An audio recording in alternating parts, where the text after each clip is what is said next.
Hello दोस्तों, मैं प्रमोद गुप्ता आप सबका यूट्यूब चैनल पर स्वागत करता हूं। पिछले वीडियो में हम लोगों ने क्या डिस्कस किया था, फाइनल अकाउंट के बारे में, जिसमें ट्रेडिंग अकाउंट का मैंने एक छोटा सा फॉर्मेट बनाया था। उसके बाद लास्ट वीडियो में मैंने प्रॉफिट लॉस का फॉर्मेट बनाया था। आज हम लोग पार्टनर्स कैपिटल देखेंगे और बैलेंस शीट देखेंगे। पार्टनर्स कैपिटल में भी चीजें फिक्स होंगी, आपको थोड़ा सा रट्टा मारना है। और क्या क्या रट्टा मारना है मैं आपको बता देता हूँ। और बैलेंस शीट में भी थोड़ा सा रट्टा मारना है, बस ज्यादा आपको स्ट्रेस लेने का रिक्वायरमेंट नहीं है, जरूरत नहीं है। जो मैं बोल रहा हूँ बस उसी पे फोकस करना, उसी पे ध्यान देना। और एग्जाम में वही क्वेश्चंस आएगा जो यहाँ पे मैं बताऊंगा। फॉर एग्जांपल अभी हम लोग प्रिपेयर कर रहे हैं पार्टनर्स कैपिटल अकाउंट।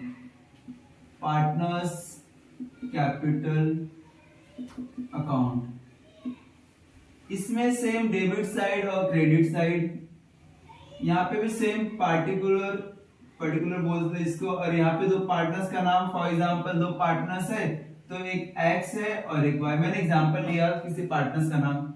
और यहाँ पे पर्टिकुलर एक्स और वाई, ये दो पार्टीशन है। ये पार्ट डेबिट साइड का और ये पार्ट क्रेडिट साइड का है। इसमें चीजें फिक्स होंगी। फॉर एग्जांपल यहाँ पे आपको लिखना पड़ेगा by balance brought down, BD. जब भी हम लोग कैपिटल का ओपनिंग बैलेंस लिखेंगे तो आपको शो करना होगा कैपिटल का अमाउंट क्रेडिट साइड में बाय बैलेंस ब्रॉट डाउन। जब ये अमाउंट कहां से आएगा, जब भी देखा रहेगा आपने ट्रायल बैलेंस में आपको कैपिटल लिखा रहता है और कैपिटल में एक्स और वाई का अमाउंट क्रेडिट साइड में दिया रहता है, तो वो क्रेडिट साइड का अमाउंट आपको पार्टनर्स कैपिटल के क्रेडिट साइड में लिखना है। अभी यहाँ पे फॉर एग्जांपल ट्रायल बैलेंस है, ये डेबिट का अमाउंट है और ये क्रेडिट का अमाउंट है और ये पर्टिकुलर है, तो आपको कैपिटल का अमाउंट जस्ट यहां से उठाना है और partners capital account credit side में लिखना होगा। क्या लिखना होगा? Bye balance brought down. Bye balance brought down क्यों लिखना? ये बैलेंस है, किसका बैलेंस है? कैपिटल का बैलेंस है। C for capital, C for credit. मतलब जब भी कैपिटल का अमाउंट आपको बोला रहेगा तो अमाउंट ये यहाँ पे क्रेडिट साइड में दिया है, ये भी तो कैपिटल है ना। कैपिटल अमाउंट कहां पे लिखा? क्रेडिट साइड में लिखा है, तो यही क्रेडिट साइड का अमाउंट क्रेडिट साइड में शो करना है। जस्ट उसी के नीचे एक और चीज आता है, bye interest on capital. Same ऐसे यहां पे आएगा कि जो भी कैपिटल रहेगा उसी के नीचे क्या आएगा? Interest on capital. मतलब कैपिटल का बिजनेस में जो भी कैपिटल लगा रहेगा उसके ऊपर इंटरेस्ट पे करना पड़ेगा। तो बाय इंटरेस्ट ऑन कैपिटल, जहां पे कैपिटल रहेगा उसी के नीचे इंटरेस्ट ऑन कैपिटल, एक्स का अमाउंट जो भी रहेगा और इंटरेस्ट ऑन कैपिटल जो भी अमाउंट दिया रहेगा। ये मैं पार्टनर्स कैपिटल में क्या क्या आ रहा है वो बता रहा हूं। और डेबिट साइड में क्या आता है? डेबिट साइड में फिक्स है टू ड्राइंग। ड्राइंग किसी ने पार्टनर्स ने ड्राइंग किया रहेगा, वो उसके कॉलम में शो कर देना। फॉर एग्जांपल एक्स ने ड्राइंग किया, 5000 विड्रॉ किया बिजनेस से पर्सनल यूज के लिए, या वाई ने विड्रॉ किया बिजनेस से पर्सनल यूज के लिए, तो कहां पे शो होगा? पार्टनर्स कैपिटल अकाउंट के डेबिट साइड में। और ये ट्रायल बैलेंस में भी डेबिट साइड में दिया रहता है। ड्राइंग एक्स और वाई डेबिट साइड अमाउंट दिया रहेगा, तो आपको ड्राइंग डेबिट साइड में से उठाना है और पार्टनर्स कैपिटल अकाउंट के डेबिट साइड में लिखना है। इसी के नीचे आएगा to interest on drawing. Interest on drawing, जो भी अमाउंट दिया रहेगा उसके ऊपर इंटरेस्ट चार्ज करना है आपको। कुछ भी नहीं बोला रहेगा तो इंटरेस्ट हमेशा 6 मंथ पे चार्ज करना। अदरवाइज हम लोग मंथ देते कि भाई 3 महीने का इंटरेस्ट पे करना है, 4 मंथ का इंटरेस्ट पे करना है। कुछ भी नहीं बोला रहेगा और उसने रेट बोला रहेगा तो हमेशा याद रखना आपको इंटरेस्ट हमेशा 6 मंथ पे ही चार्ज करना है। अभी जब क्वेश्चंस आएगा उसमें आपको डिस्कस करके बताएगा, एक्सप्लेन करके बताएगा। लेकिन यहाँ पे ये बात ध्यान में रखना होगा कि आपको एग्जाम में 6 मंथ के लिए ही क्या करना होगा? इंटरेस्ट चार्ज करना होगा 6 मंथ का। वो एवरेज मंथ लेते हैं। और वापस एक बार मैं रिपीट करता हूं, drawing debit side, interest on drawing वो भी debit side, capital credit side, interest on capital credit side. रट्टा मारना है, C for capital, C for credit, D for drawing, D for debit. ये दो चीजें, ड्राइंग के नीचे ही इंटरेस्ट ऑन ड्राइंग आता है, कैपिटल के नीचे ही इंटरेस्ट ऑन कैपिटल आता है, ये रट जाना। उसके बाद किसी पार्टनर्स को मान के चलो सैलरी मिला, तो इंटरेस्ट के नीचे ही लिखना बाय सैलरी। किसको मिला सैलरी, मान के चलो एक्स को सैलरी मिला, तो एक्स कॉलम में जो भी अमाउंट मिला वो अमाउंट शो करना। मान के चलो वाई को कमीशन मिला, तो यहाँ पे लिखना बाय कमीशन, वाई कॉलम में शो कर देना। अभी मन में डाउट आता रहेगा, भाई सैलरी तो हम लोग लिखते हैं प्रॉफिट एंड लॉस के डेबिट साइड में, तो यहाँ पे क्यों शो किया? यहाँ पे पार्टनर्स को सैलरी मिल रहा है, पार्टनर्स को अगर कुछ सैलरी मिलता रहेगा तो पार्टनर्स के कॉलम में लिखना ही पड़ेगा, और ये एडजस्टमेंट में दिया रहता है, और एडजस्टमेंट में दिया रहेगा तो एक इफेक्ट तो यहाँ पे आएगा ही आएगा, सेकेंड इफेक्ट शो करना होगा प्रॉफिट एंड लॉस अकाउंट के डेबिट साइड में। तो एक बात याद रखना, अभी हम लोग ने क्या फाइंड आउट किया, पार्टनर्स कैपिटल में क्रेडिट साइड में टोटल 4 चीज आ रहे हैं। पहला बैलेंस, उसके नीचे बैलेंस, किसका बैलेंस है? कैपिटल का बैलेंस है। ये जो बैलेंस है वो कैपिटल का बैलेंस है। हम लोग यहाँ पे कैपिटल नहीं लिखते, कैपिटल की बुक में कैपिटल तो लिख नहीं सकते, तो उस केस में कैपिटल की जगह पे हम लोग शो करेंगे ये बैलेंस है, बैलेंस ब्रॉट डाउन बीडी, और इसी कैपिटल के नीचे इंटरेस्ट ऑन कैपिटल, और सैलरी पार्टनर्स को, कमीशन पार्टनर्स को। एक चीज और आता है यहाँ पे नेट प्रॉफिट। अभी इसके पहले हम लोगों ने प्रॉफिट लॉस अकाउंट प्रिपेयर किया था, तो कल लास्ट लेक्चर में प्रॉफिट जब प्रिपेयर किया था तो डेबिट साइड में बैलेंस आया था, जिससे हम लोग ने नेट प्रॉफिट बोला था, और 2 पार्टनर्स को डिस्ट्रीब्यूट किया था। वही सेम डेबिट साइड का अमाउंट, फॉर एग्जांपल यहाँ पे जरा ध्यान देंगे, अभी ट्रेडिंग अकाउंट का अगर क्लोज करते हैं तो यहाँ पे आता है ग्रॉस प्रॉफिट। ये ग्रॉस प्रॉफिट ट्रांसफर करेंगे प्रॉफिट एंड लॉस अकाउंट के क्रेडिट साइड में, मतलब बाय ग्रॉस प्रॉफिट। मतलब ट्रेडिंग अकाउंट क्लोज किया, ट्रेडिंग अकाउंट का जो ग्रॉस प्रॉफिट आता है डेबिट साइड में, उसको कहां पे ट्रांसफर करेंगे? प्रॉफिट एंड लॉस अकाउंट के क्रेडिट साइड में। Same as it is profit loss account जब आपने क्लोज किया तो यहाँ पे जो बैलेंस आया उसको बोलते हैं नेट प्रॉफिट। ये नेट प्रॉफिट सेम कैरी करना है क्रेडिट साइड में। किसके क्रेडिट साइड में? पार्टनर्स कैपिटल अकाउंट के क्रेडिट साइड में। ये अमाउंट यहां पे जाएगा, दोनों को डिस्ट्रीब्यूट कर देना बाय नेट प्रॉफिट, जो मैंने यहां पे लिखा।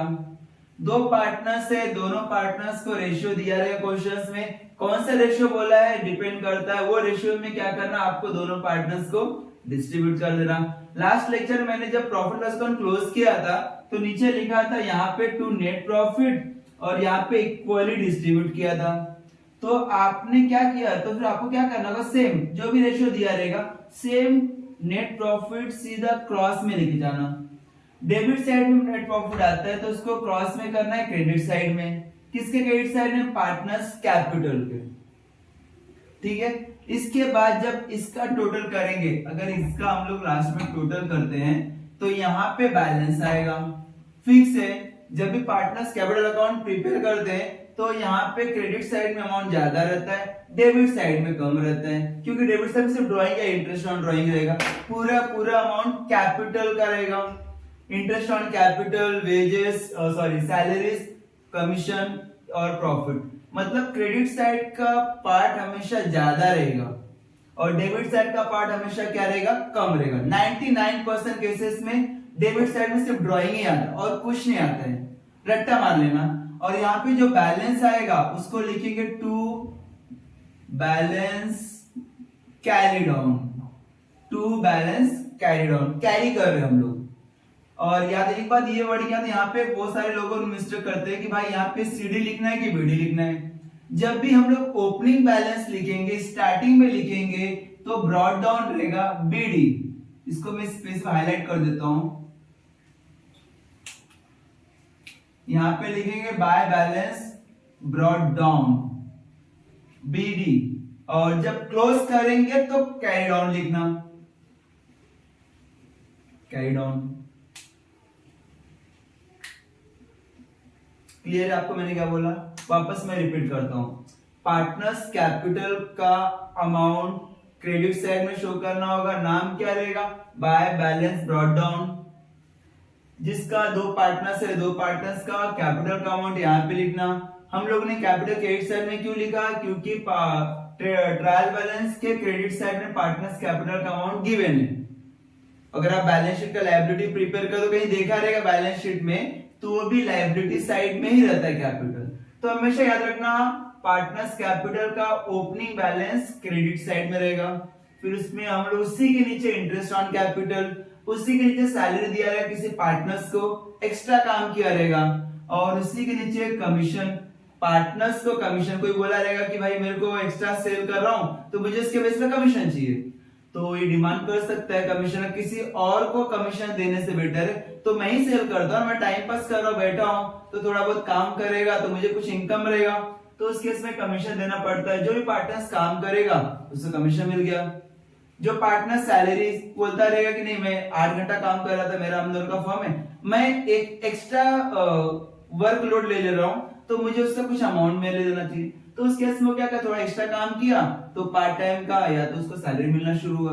आपस में म्यूचुअल एग्रीमेंट करते या तो म्यूचुअल अंडरस्टैंडिंग में लोग क्या करते हैं, एडजस्टमेंट करते हैं कि भाई तू इतना सेल करेगा तो सेल्स के ऊपर 1% कमीशन, 2% कमीशन, या तो डिसाइड करेंगे भाई 1% ऑन ग्रॉस प्रॉफिट, जितना भी ग्रॉस प्रॉफिट आएगा उसके ऊपर 1%, या नेट प्रॉफिट के ऊपर 1%, ऐसा क्वेश्चन में दिया रहेगा, तो उस केस में कमीशन तब आएगा।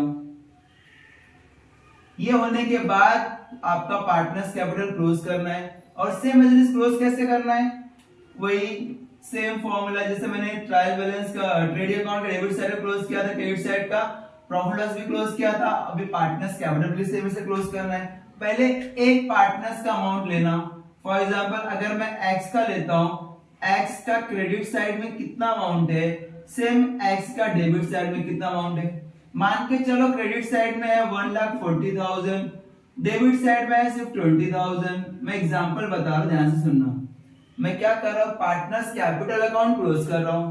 पार्टनर्स कैपिटल के क्रेडिट साइड में इसका अमाउंट 1,40,000 आ रहा है, और डेबिट साइड का अमाउंट सिर्फ 20,000 आ रहा है। ज्यादा अमाउंट कौन सा है, 1,40,000, तो 1,40,000 में क्या करेगा, x के क्रेडिट साइड में भी लिखेगा, x के डेबिट साइड में भी 1,40,000 और 1,40,000। और कम किधर है, डेबिट में कम है, यहाँ पे डेबिट साइड का ही पार्ट है, तो डेबिट साइड में कम है। कितना कम है, दोनों को माइनस करेंगे। अभी 1,40,000 में अगर मैं 20,000 माइनस कर देता हूं तो 1,20,000 आ रहा है। इतना अमाउंट कम है।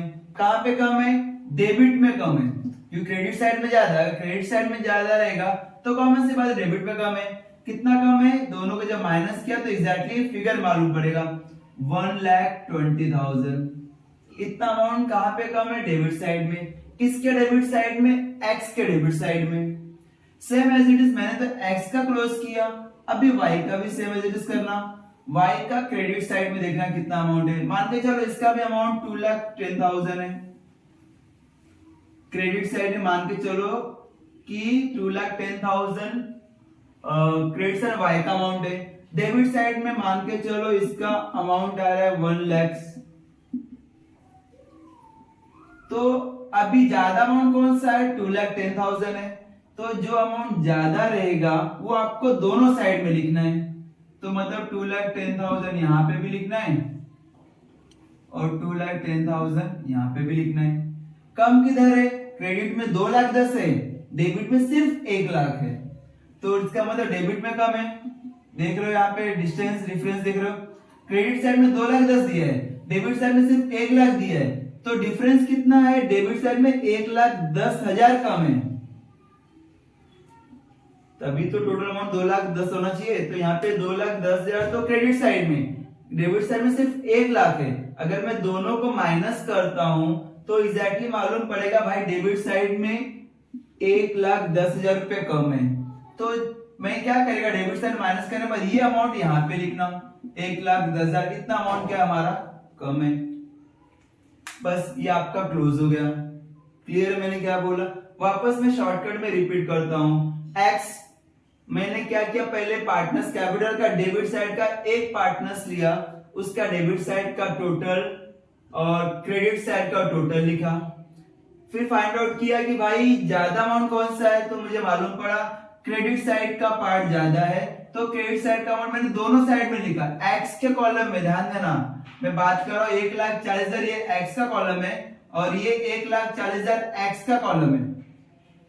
फिर क्रेडिट साइड में 1,40,000 है और डेबिट साइड में कितना अमाउंट था, 20,000 था। तो 20,000 मैंने क्या किया, 1,40,000 में से 20,000 माइनस किया तो 1,20,000, तो हमारा बैलेंस कितना आया, 1,20,000 रुपया। सेम वाई का भी इसी करना, वाई का 2,10,000 रुपया क्रेडिट साइड में है। मैंने क्या किया, ये अमाउंट ज्यादा था इसके लिए मैंने इसको दोनों साइड में लिखा और सामने सामने लिखना है। फिर कम किधर है, डेबिट में कम है। डेबिट में कितना अमाउंट है, 1,00,000 अमाउंट है, तो 2,10,000 में 1,00,000 मैंने माइनस किया, फिर बैलेंस आया 1,10,000 रुपए। 1,10,000 मैंने यहाँ पे क्या किया, शो कर दिया। ये बेसिक है, एक बार पढ़ो, अच्छे से पढ़ो, पूरा कंसेप्ट क्लियर कर लेना। बार बार आप घूमते रहोगे, इसको यहाँ पे लिखा, उसको वहां पे लिखा, क्यों लिखा, कैसे लिखा, समझ में नहीं आएगा, फायदा होगा नहीं। तो बेटर रहेगा मैंने एक बार समझाया, एक बार में समझ गया पढ़ के तो बहुत अच्छी बात है, नहीं समझा तो please 2 bar 3 bar 4 bar video देखो, धीरे से देखो, आराम से देखो। आपको कुछ घाई नहीं करना, कहीं फोकस, कहीं शांत रूम में जाना, वहां पे बैठ के पूरा वीडियो अच्छे से देखना। फिर भी अगर डाउट क्लियर नहीं हो पा रहा है तो कमेंट में मुझसे पूछ सकते हो कि ये मेरे को समझ में नहीं आ रहा है, एक बार वापस रिपीट करो। तो मैं स्पेशली कुछ एक्स्ट्रा वीडियो बना के या कुछ बोल के कि भाई आप ऐसा करो वैसा करो, आपको एक्सप्लेन कर देगा। उसके बाद आता है हम लोग को balance sheet.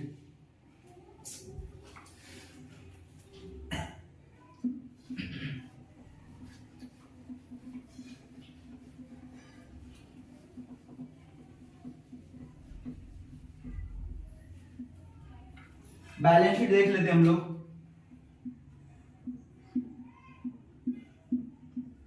Balance sheet as on, जो भी ईयर दिया रहेगा 31 मार्च, जो भी ईयर 2010, 12, 13, 14 जो भी ईयर दिया रहेगा वो आपको यहाँ पे लिखना है।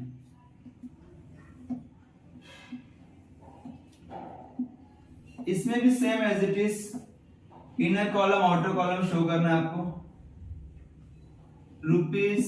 रुपीस यहां पे asset side, rupees liability side. Balance sheet उसके नीचे एज ऑन लिखना जरूरी है। बहुत सारे स्टूडेंट क्या करते हैं, बैलेंस शीट लिख के छोड़ देते हैं, एज ऑन लिखते ही नहीं है। तो एग्जामिनर क्या करता है, जब पेपर करेक्शन करता है वो सीधा इस पे मार्क्स कटिंग कर लेता है, बोलता है कि भाई ये टाइम पास के लिए हम लोग बुक्स में नहीं लिख रहे, आपको ये भी मेंशन करना पड़ेगा कौन सा ईयर है करके। तो ये प्लीज फॉर्मेटिंग प्रॉपरली करना, जो जरूरी है उसको कंपल्सरी लिखना, शॉर्टकट यूज मत करना। कोई स्टूडेंट ऐसा होता है कि यहाँ पे पूरा नाम लिखना चाहिए तो क्या करता है, इसका नाम क्या करता है, शॉर्ट में लिखता है। फॉर एग्जाम्पल यहाँ पे लिखना है प्रेरणा, तो क्या लगता है पी लिख के छोड़ देता है, भाई ये पी है करके। तो ये भी मिस्टेक पॉइंट है। शॉर्टकट जितना हो सके उतना क्या करना है, अवॉइड करना है। जितना हो सके उतना आप फुल लिखो, शॉर्टकट यूज नहीं करना है। सेम ऐसे यहाँ पे भी बैलेंस शीट पूरा लिखना है, लायबिलिटीज पूरा लिखना है, TIES, एसेट्स पूरा लिखना है, रुपीस। यहाँ पे डेबिट साइड क्रेडिट साइड नहीं आता है। डेबिट साइड क्रेडिट साइड तीनों अकाउंट, जहां पे भी अकाउंट देखने को मिलेगा अकाउंट, वहां पे डेबिट साइड क्रेडिट साइड आएगा। ये स्टेटमेंट है, शीट है, शीट मतलब स्टेटमेंट है, तो वहां पे डेबिट साइड क्रेडिट साइड आपको देखने को नहीं मिलेगा। अभी आगे आते हैं। अभी यहाँ पे जो बैलेंस हम लोग ने फाइंड आउट किया, ये किसका बैलेंस है, पार्टनर्स कैपिटल का बैलेंस है। कौन सा बैलेंस है, क्लोजिंग बैलेंस है। हम लोग कैरी करेंगे सीधा स्ट्रेट फॉरवर्ड। यहां पे लिखना है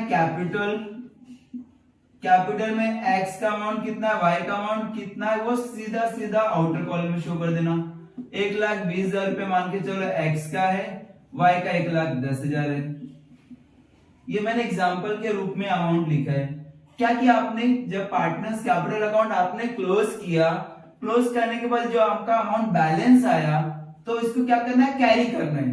कैरी कैसे करेंगे, स्ट्रेट, ये अमाउंट सीधा लायबिलिटी साइड में कैरी करना है, यहाँ पे क्रॉस नहीं करना है। क्रॉस कहां पे करना है? ट्रेडिंग अकाउंट में, प्रॉफिट एंड लॉस अकाउंट, और उसके बाद सीधा सीधा क्या करना है? स्ट्रेट करना है। ये पार्टनर्स कैपिटल जब आप क्लोज करते हो तो पार्टनर्स कैपिटल जो भी बैलेंस अमाउंट आएगा वो सीधा क्या करेंगे? लायबिलिटी साइड में स्ट्रेट कैलकुलेशन करके यहाँ पे ट्रांसफर कर देंगे। फिर यहाँ पे आता है कैपिटल के बाद जो भी बैलेंस शीट में लायबिलिटी साइड में, वो लायबिलिटी यहाँ पे वन बाय वन लिखना है। फॉर एग्जांपल यहाँ पे आ सकता है कि bills payable,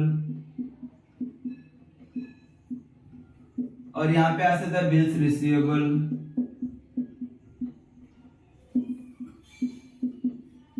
bills payable. Payable मतलब क्या होता है? मुझे बिल का अमाउंट पे करना है। अगर बिल का अमाउंट आपको पे करना है तो एक टाइप का कर्ज है, पेबल, पे करना है। एसेट्स में बिल्स रिसीवेबल, रिसीवेबल मतलब मुझे मिलने वाला है। जो कुछ भी एसेट्स का जो कुछ भी अमाउंट आपको मिलने वाला रहेगा, बिल का अमाउंट अगर आपको मिलने वाला रहेगा वो आपका एसेट। याद रखने के लिए आपको ये याद रखना होगा, बिल्स पेबल लायबिलिटी पे करना है। अगर आप कुछ अमाउंट पे करते तो आपके ऊपर कर्जा रहेगा वो। अगर आप कुछ रिसीव करने वाले रहोगे आपका एसेट रहेगा। तो पेबल आपकी लायबिलिटी साइड में, रिसीवेबल आपका एसेट साइड में। Same as it is creditors. Creditors आपको अमाउंट पे करना है।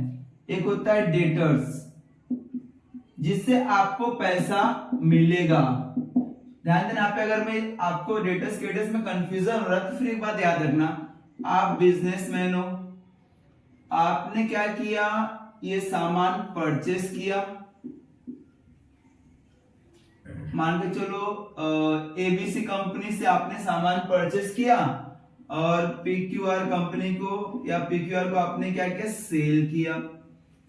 उस केस में आपने जिससे परचेस किया है, एबीसी से आपने उधार में परचेस किया है, तो एबीसी आपके लिए क्रेडिटर्स होगा। इसका मतलब आपने एबीसी से सामान खरीदा है तो उसके बदले आपको अमाउंट पे करना है। पे करना है मतलब आपके ऊपर कर्ज है, जिसको आप पे करोगे अमाउंट उसको बोलते हैं क्रेडिटर्स, मतलब एबीसी आपका क्रेडिटर्स है। फिर आपने क्या किया? परचेस करने के बाद, थोड़ा मॉडिफिकेशन करने के बाद, फिनिश गुड्स में कन्वर्ट करने के बाद आपने पीक्यूआर को क्या किया? सेल किया। आपने पीक्यूआर को क्या किया? सेल किया। अभी सेल किया तो उधार में ही सेल किया रहेगा। मोस्टली आजकल जो बिजनेस चल रहा है वो क्रेडिट ट्रांजैक्शंस में होता है। तो आपने पीक्यूआर को सेल किया, क्रेडिट सेल किया, क्रेडिट सेल किया, तो फिर इससे पैसा आपको मिलेगा, रिसीवेबल होगा। तो जब भी इस पर्सन से आपको पैसा मिलेगा तो उस केस में आप बोल सकते हो पीक्यूआर इसके लिए डेटर्स होगा। डेटर्स, डेटर्स मतलब कस्टमर। क्लियर है मैंने क्या बोला?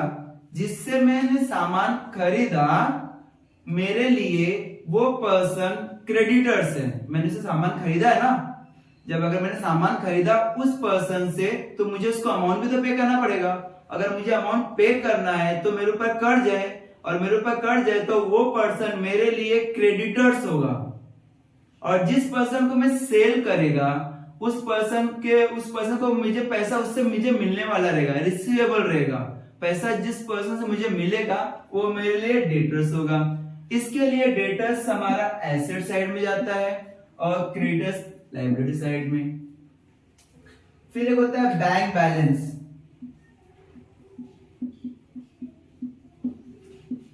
एक होता है बैंक ओवरड्राफ्ट।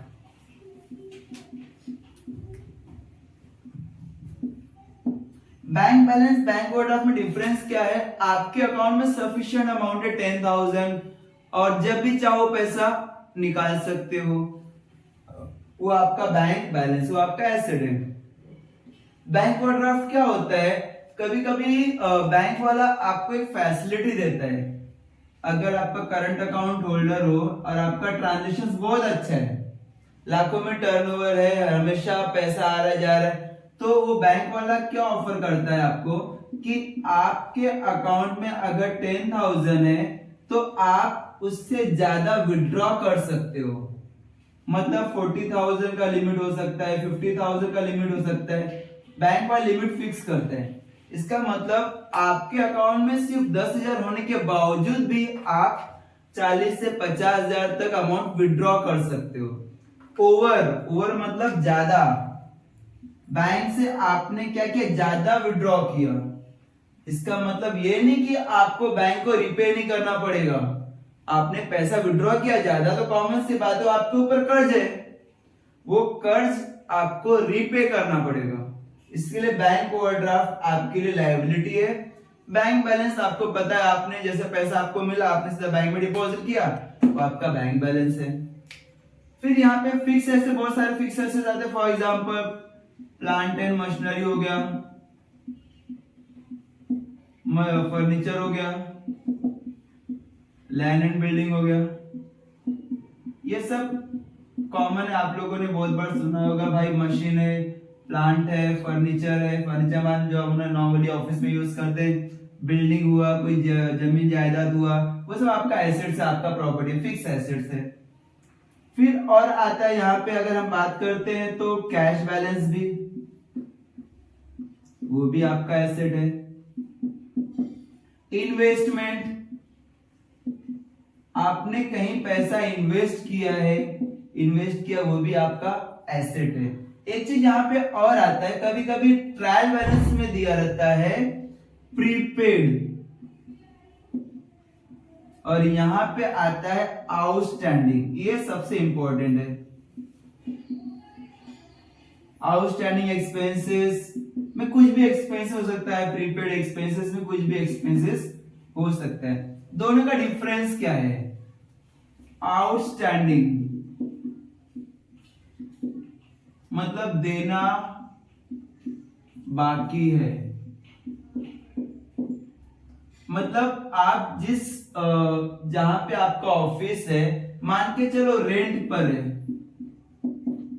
पर है, ये सितंबर का मंथ चल रहा है, आपने जुलाई का पैसा नहीं दिया, जुलाई का रेंट नहीं दिया, अगस्त का रेंट नहीं दिया, मतलब आपने 2 महीने का रेंट नहीं पे किया, तो आपके ऊपर आउटस्टैंडिंग है, आपके ऊपर कर्ज है, आपको आउटस्टैंडिंग का अमाउंट पे करना है। लिखा क्या रहेगा? Outstanding rent. मान के चलो 10,000 पर मंथ है तो आपको 20,000 रुपीज अमाउंट पे करना है। जैसी वर्डिंग आपको देखने को मिले आउटस्टैंडिंग, वो आउटस्टैंडिंग तुरंत क्लिक होना चाहिए। आपके लिए कर्ज है तो कर्ज आपको लिखना होगा बैलेंस शीट के लायबिलिटी साइड में। एक होता है प्रीपेड, प्रीपेड इसका मतलब प्री मतलब पहले से, पेड मतलब दे दिया, आपने किसी को पहले से अमाउंट पेड कर दिया, तो जब भी आप चाहोगे उससे पैसा रिकवर कर सकते हो। फॉर एग्जाम्पल अगर आपने रेंट पे रूम लिया है और रेंट पे रूम लेने से पहले आप कुछ डिपॉजिट जमा करते हो लैंडलॉर्ड के पास, मतलब मान के चलो मेरा 5,000 मंथली रेंट आता है, रेंट देना है, लेकिन सामने वाले ने बात किया भाई मुझे 50,000 डिपॉजिट चाहिए, 20,000 डिपॉजिट चाहिए, 10,000 डिपॉजिट चाहिए। जितना भी अमाउंट आपने जमा किया डिपॉजिट के रूप में,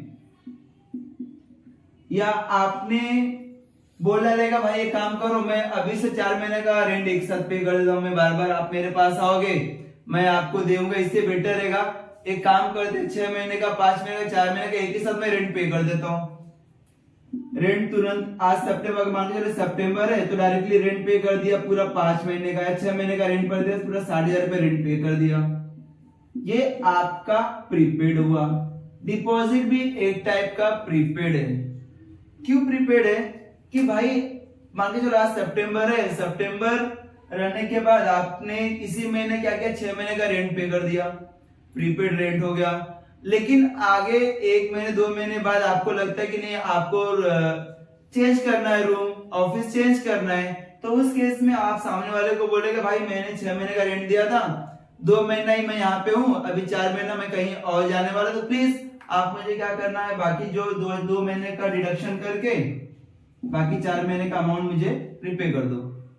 तो क्या करेगा? ठीक है कोई दिक्कत नहीं, तो सामने वाला क्या करता है 4 महीने का अमाउंट आपको रिफंड कर देता है। इसका मतलब क्या होगा, प्रीपेड, आपने पहले से पेड करके रखा, अगर वो समय तक आप रहते नहीं हो तो उस केस में आपको पैसा वापस मिलता है। तो प्रीपेड आपका एसेट होता है, प्रीपेड आपका एसेट होता है। उसके बाद क्या करना, लास्ट में आप क्या करोगे, नॉर्मली और भी एसेट्स और भी लायबिलिटीज आएंगी, जब क्वेश्चंस आपको देखने को मिलेगा उसके से हम लोग क्या करेंगे, कैलकुलेशन शुरू करेंगे। जैसे यहाँ पे बैंक लोन भी आता है, कभी कभी आपने बैंक से बहुत सारा लोन लेके रखा है, वो भी आपके लिए लायबिलिटी है, वो भी आपको यहाँ पे शो करना पड़ेगा। लास्ट में आपका बैलेंस शीट क्या होना चाहिए, टैली होना चाहिए। अगर आपने पूरा प्रॉपरली किया है, ट्रेडिंग अकाउंट का अमाउंट सही है, प्रॉफिट लॉस किया है, पार्टनर्स कैपिटल किया है, बैलेंस शीट ड्रॉ करो, तो लास्ट में आपका अमाउंट क्या होगा, हमेशा टैली होता है। दिक्कत क्या होती है, बहुत सारे स्टूडेंट्स आता तो सब है लेकिन टैली नहीं कर पाते। दो रीजन होता है टैली ना कर पाने का। पहला, उनको कैलकुलेशन में बहुत सारा प्रॉब्लम होता है, उन लोग प्रॉपरली कैलकुलेशन नहीं कर पाते। कभी कभी कैलकुलेशन अच्छे से कर तो लेते हैं, उन लोग को ये भी ट्रायल बैलेंस में कौन सी चीजें कहां पे जाएगी उसमें कंफ्यूजन होने के वजह से उन लोग क्या करते हैं, कोई और सामान जहां पे डेबिट साइड में जाना चाहिए वो क्रेडिट साइड में जाते हैं। ये इसकी वजह से भी क्या होता है, टैली नहीं हो पाता। बस आपको इस बात पे ध्यान देना होगा कि जो भी क्वेश्चंस आए एकदम पेशेंस रखना, ध्यान से हर एक एडजस्टमेंट रीड करना, ट्रायल बैलेंस का अमाउंट कहां पे जाएगा चाहिए तो आप पेंसिल से क्वेश्चन पेपर पे लिख लिया करो कि भाई ये अमाउंट यहाँ पे जाएगा, ये डेबिट साइड का अमाउंट प्रॉफिट लॉस के डेबिट साइड में जाएगा या ट्रेडिंग के डेबिट साइड में जाएगा। फिर अमाउंट आपको प्रॉपरली एक बार एक ही सेकंड तो लगता है, आपने वहां से उठाया और यहाँ पे लिखा, बस वहां का अमाउंट यहाँ का अमाउंट चेक कर लेना। वो चेक करने के बाद उसके बाद आगे बढ़ना। अगर आप एडजस्टमेंट सॉल्व कर रहे हो तो पहला एक एडजस्टमेंट सॉल्व करने के बाद आप ये चेक करना कि भाई मैंने इसका दूसरा इफेक्ट दिया है कि नहीं। बहुत सारे बच्चे लोग घाई घाई में रहते हैं, एग्जाम का प्रेशर होता है तो उन लोग क्या करते, एक इफेक्ट दे देते, दूसरा इफेक्ट भूल जाते हैं। तो टैली कहां से होगा, टैली मतलब अगर बाहर का अमाउंट एडजस्टमेंट का अमाउंट है तो आपको अगर एक डेबिट साइड में इफेक्ट दिया तो कॉमन से दूसरा इफेक्ट क्रेडिट साइड में देना पड़ेगा, तभी तो लेवल होगा, तभी तो इक्वल होगा, तभी तो टैली होगा। लेकिन घाई घाई में यहाँ पे अमाउंट 1,20,000 लिखा लेकिन वहां पे नहीं लिख पाए, तो उस केस में टैली हो नहीं पाता। और बहुत सारे रीजंस है, तो आपको थोड़ा प्रैक्टिस पे ध्यान देना और कैलकुलेशन सबसे ज्यादा इंपॉर्टेंट है। बहुत सारे स्टूडेंट्स 12th में भी कैलकुलेटर यूज करते हैं, मोबाइल फोन का यूज करते हैं कैलकुलेट करने के लिए, वो सब आपको छोड़ना होगा। कुछ नहीं, सिर्फ आपको क्या करना, डेली क्वेश्चंस, कोई भी क्वेश्चन अपने मन से नंबर उठा के देखो, प्लस माइनस मल्टीप्लिकेशन डिवाइडेशन वो सब करना है, प्लस करो माइनस करो डिवाइड करो या मल्टीप्लाई करो, करते रहो। जब तक आपको ना आए तब तक प्रैक्टिस करते रहो। जितना कैलकुलेशन आप करोगे, जितना स्ट्रॉन्ग कैलकुलेशन आपका होगा उतना जल्दी क्या होगा, फाइनल अकाउंट टैली होगा। कुछ स्टूडेंट्स का दिक्कत क्या आता है कि सब आता है, इसको यहाँ पे लिखा उसको रट्टा पूरा रट्टा मार दिया है, लेकिन प्रॉब्लम कहाँ पे हो रहा है, टोटलिंग में टोटलिंग गलत कर पा रहे हैं। एक बार हुआ फिर भी गलत, दूसरी बार हुआ फिर भी गलत। तो कैलकुलेशन पे ज्यादा फोकस करना है। एक बार आपको ये चीजें बाय हार्ट हो जाती है, समझ में आ जाता है, फिर नेक्स्ट पार्ट आपका क्या रहेगा, कैलकुलेशन। किसी भी हालत में आपका कैलकुलेशन मिस्टेक नहीं होना चाहिए। बस अभी नेक्स्ट वीडियो में मैं क्या करेगा, एक बेसिक क्वेश्चन लेगा और उसको हम लोग क्या करेंगे, सॉल्व करेंगे विथ एडजस्टमेंट। तो अगर आपको इसमें कुछ भी डाउट है तो फिर आप कमेंट सेक्शन में कमेंट कर सकते हो। इतना इनफ है आज के लिए। और please question next video upload करने से पहले आपको ये बोलना चाहता हूं कि ये 2-3 वीडियो जो मैंने बनाया है, ट्रेडिंग अकाउंट का, प्रॉफिट लॉस अकाउंट का और ये थर्ड वन वीडियो, ये प्लीज आप 2 बार 3 बार 4 बार देखो। जब तक आपको चीजें याद नहीं हो जाती है तब तक देखो, क्योंकि अगर मैंने क्वेश्चन स्टार्ट कर दिया और आपको मैं ये यहाँ पे लिख रहा हूँ और आपको नहीं समझ में आ रहेगा तो फिर आपको कंसेप्ट भी क्लियर नहीं हो पाएगा। बेटर रहेगा वो पहला दूसरा वीडियो पूरा परफेक्टली देखो, थर्ड वीडियो देखो, उसके बाद आप क्या करना है, नेक्स्ट क्वेश्चंस पे जाना। एकदम बेसिक से बताया मैं, तो अगर ये आप स्टेप यूज करोगे तो नेक्स्ट वीडियो जब मैं क्वेश्चन बनाऊं, क्वेश्चन सॉल्व करूंगा तो आपको खुद ही रियलाइज होगा भाई ये मैंने पढ़ा है। और ये मुझे आता है, ये इसका इफेक्ट यहीं पे जाएगा। क्लियर है? बस, थैंक यू।